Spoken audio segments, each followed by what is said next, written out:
Hello everyone, how are you doing? My name is Mike the CPA. Welcome to Money in Life TV.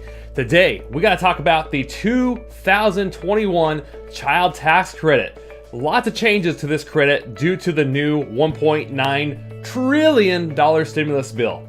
If you have kids, you're about to find out what this means for you, and likely you have more money coming your way. Let's compare and contrast some of the differences between what the credit currently is plus what it's now gonna be.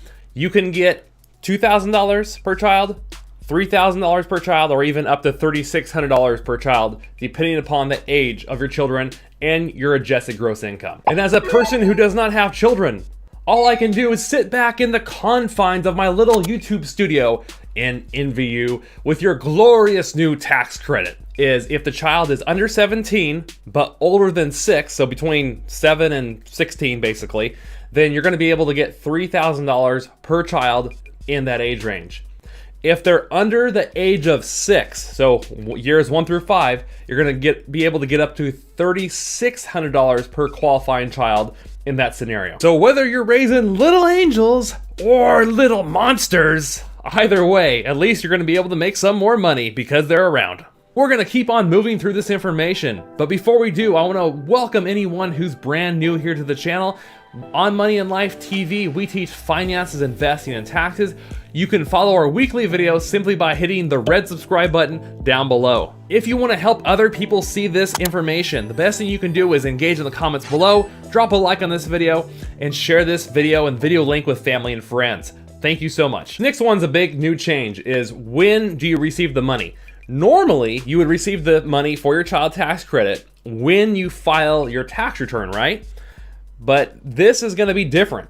So you're starting with in July is what they're saying. There's going to be periodic monthly payments that they're going to pay out to people with children in this age range that we're discussing.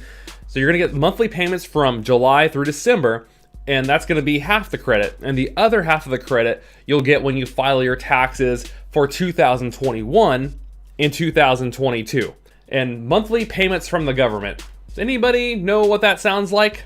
Let's continue. Now, from what I understand, the IRS is going to base their taxpayers' eligibility on that based on their 2020 taxes, assuming they filed their 2020 taxes by July or before July. If the IRS has not received your 2020 tax return, then what they're likely going to do to determine how much of a payment to start paying out to you is they're going to look at your 2019 return. So make sure you get your tax returns filed as soon as possible. Now, the big question is, who is a qualifying child in this instance? A qualifying child is a dependent or child who lives with a taxpayer at least more than half of the year. And this is very important. They must have a social security number. There are some exceptions to this. So a lot of people ask me if they can claim people if the child's living down in Mexico or outside of the country. I'm going to direct you to a publication. I'll leave links to that publication in the comment section of this video and in the description section of this video. Check it out. Those questions are very, very technical. Even though they don't seem to be, they really are. So you really need to read up on that and see if your child qualifies for this credit if they have that kind of a circumstance. Okay, let's talk about those AGI limitations. If you're going to receive the full credit, whether that's the $3,000 per child or the $3,600 per child, if you do married filing jointly, your income must be below $150,000. If you file head of household, in order to receive the full credit that we're talking about here, your income must be below $112,500. Now, what happens as your adjusted gross income increases and goes over those thresholds? For every $1,000 that your income goes above those limitations, you have to reduce the amount of the credit per child by $50. Let's say you have a 15-year-old and you would get a $3,000 credit, but your income, your AGI is $1,000 over that threshold.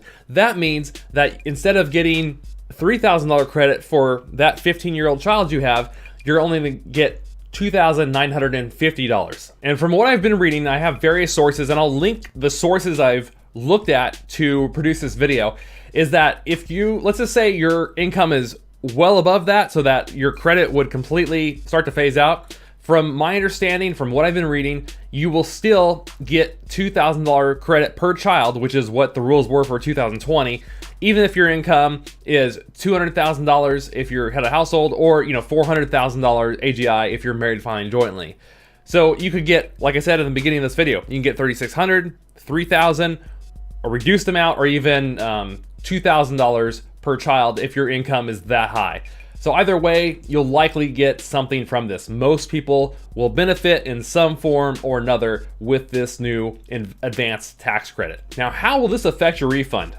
In 2020, the max amount of refund you could get from the credit if you had no tax liability was $1,400. Now, moving forward though, this will definitely impact your refund, because certainly you're going to be receiving half of it in cash. In theory, you're going to receive half of that in cash from July through December, right?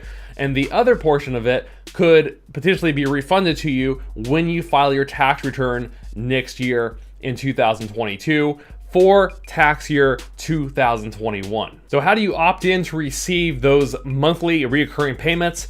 Well, there's supposed to be a way to do that eventually with the IRS. However, at this point in time, this new $1.9 trillion stimulus bill is so new, there's so many changes that there's not a way to do that just yet. But look for details in the coming months, well before July, of how to actually opt in if you want to receive recurring payments, or whether or not you just want to receive the credit all at once when you file your 2022 tax return. I mean, your 2021 tax return in 2022. The last thing I want to mention before I forget is that this is only supposed to be a temporary thing.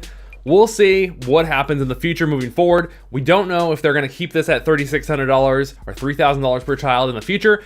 We'll just have to wait and see. But for now, that's what it's going to be for 2021.